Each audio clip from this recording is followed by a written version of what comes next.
ఆనాడు కాంగ్రెస్ ప్రభుత్వమే ప్రారంభించిన కేవలం 30% పనులు పూర్తి చేస్తే కేసీఆర్ రాగానే దాన్ని వెంటబడి వారానికో రివ్యూ చేసి 2 ఏళ్లలోనే పూర్తి చేయించి హైదరాబాద్ ప్రజలకు ట్రాఫిక్ ఇబ్బంది జరుగుతుంది బాగా అని చెప్పి దాని సౌకర్యంలో తీసుకొచ్చిండు. రోజుకి 5 లక్షల మంది ప్రయాణం చేయగలుగుతున్నారు తక్కువ ఖర్చుతో. అటువంటి దాన్ని ఇవాళ తన చేతిలో తీసుకొని కేవలం ఎల్ఎన్టీని కాపాడడం కొరకు, వాళ్ళకి లాభం జరగడం కొరకు చేసిండు. వాళ్ళ లాభం కూడా జరిగింది. వెంటనే ఒకటే రోజులో 12,000 కోట్ల రూపాయలు వాళ్ళ ధర పెరిగింది, వాళ్ళ ఆస్తి విలువ. దీని వెనకాల తప్పకుండా పెద్ద కుట్ర ఉంది. తొందరలోనే మళ్ళీ ఇంకొకటి కూడా చూడబోతారు ప్రజలు.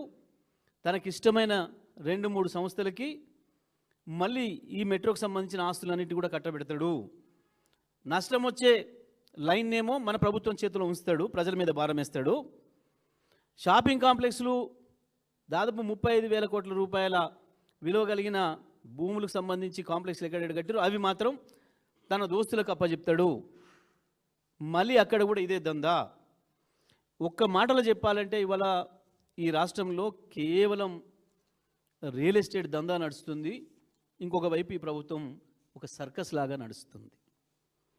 కేవలం ఒక కుటుంబ రియల్ ఎస్టేట్ దందా కొరకు ఎవడైనా రోడ్లు వేస్తే, రైలు మార్గాలు వేస్తే దేని కొరకు వేస్తారు, ఎక్కడ వేస్తారు, ఎట్లా వేస్తారు? ఇండ్లు లేని కాడ రోడ్లు వేసేటోని ఈ ప్రపంచంలో మనం చూసినామా? మనం జనవాసాలు లేని కాడ రోడ్లు వేయడం అనేది ఎవడన్నా బుర్రవనోడు చేసే పనేనా? ఇప్పటి వరకు మనందరికీ జ్ఞాపకం వచ్చిన కానించి, జ్ఞాపకాలు ప్రారంభమైన కానించి ఏ రోడ్లు ఉండే, ఎట్లయినా ఇవాళ మొదలు ఒక పంచాయతీరాజ్ రోడ్డు ఉండే, కొద్దిమంది బండ్లు ఎడ్లు చిన్న చిన్న నడిచిన్నాడు. ఆ తర్వాత అవసరాలను బట్టి, అవసరాలు పెరుగుతున్న కొద్దీ బీటీ రోడ్డు చేసుకున్నాం దాన్ని. ఆ తర్వాత ఇంకా కొంత ట్రాఫిక్ పెరిగిన తర్వాత R&B తీసుకొని R&B రోడ్డు చేసింది దాని స్టాండర్డ్లో.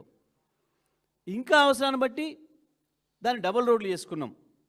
పెరిగిన జనాభాను దృష్టిలో పెట్టుకొని కేసీఆర్ గారు గ్రామాల నుంచి వెళ్ళి తప్పకుండా మండలానికి ఒక రోడ్డు, మండల కేంద్రాల నుంచి ట్రాఫిక్ ఎక్కువ ఉంటుంది కాబట్టి జిల్లా కేంద్రానికి డబల్ రోడ్డు, జిల్లా కేంద్రం నుంచి వెళ్ళి హైదరాబాద్కు తప్పకుండా 4 లేన్ల రోడ్లు ఉండాలి అని చెప్పి చేసిండ్రు. ఈ ప్రపంచవ్యాప్తంగా ఎక్కడైనా ఇదే చేస్తారు. ఇవాళ మనం అభివృద్ధి చెందిన దేశాలను కూడా అన్నింటినీ చూసి వస్తూ ఉన్నాం. మనం అమెరికాకు పోండి, ఇంగ్లాండ్కు పోండి, కెనడాకు పోండి, ఆస్ట్రేలియాకు పోండి, చైనాకు పోండి, రష్యాకు పోండి, అవసరాలు పెరిగిన కొద్దీ రోడ్డును వెడల్పు చేసుకుంటూ పోతారు. ఇప్పుడు మనం ఈ విజయవాడ హైవే చూస్తున్నాం.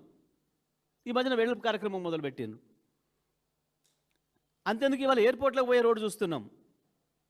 ఇప్పుడు ఇవాళ వెడల్పు చేసే కార్యక్రమాన్ని తీసుకున్నారు. ఏ రోడ్డు చూసినా మీరు కరీంనగర్ పోయే రోడ్డు చూడండి, నాగపూర్ పోయే రోడ్డు చూడండి, ముంబై పోయే రోడ్డు చూడండి, బెంగళూరు పోయే రోడ్డు చూడండి. పెరుగుతున్న ప్రజల అవసరాలను బట్టి రోడ్లను నెమ్మదిగా వెడల్పు చేసుకుంటూ పోతారు. కానీ ఇండ్లే లేని చోట రోడ్లు వేయటం అనే మూర్ఖపు పని ఏ ప్రజాప్రభుత్వం చేయదు, ప్రజల డబ్బులతోనే అసలే చేయదు. కానీ ఇవాళ లేని ఫ్యూచర్ సిటీకి రోడ్ వేస్తా, నేను మెట్రో కూడా తీసుకుపోతా అని చెప్పి ఈ ముఖ్యమంత్రి మాట్లాడుతున్నాడు. వాస్తవానికి మెట్రో అనేది ఎట్లా ఉండాలి, మెట్రో ఏ ప్రజల అవసరాల కొరకు ఉండాలి అనేది కేసీఆర్ గారు చాలా స్పష్టంగా చెప్పారు. ఆనాడే కేసీఆర్ గారు మెట్రోను 3 ఫేజ్లలో ఎట్లా చేసుకుంటూ పోవాలి, పెరుగుతున్న జనాభా అవసరాలకి, ఇంకా 50 సంవత్సరాల అవసరాలకు సరిపోయే పద్ధతుల్లో ఏ రకంగా దాన్ని పెంచుకుంటూ పోవాలి, విస్తరించుకుంటూ పోవాలి అనే దానికి ఒక శాస్త్రీయమైన సర్వే చేయించి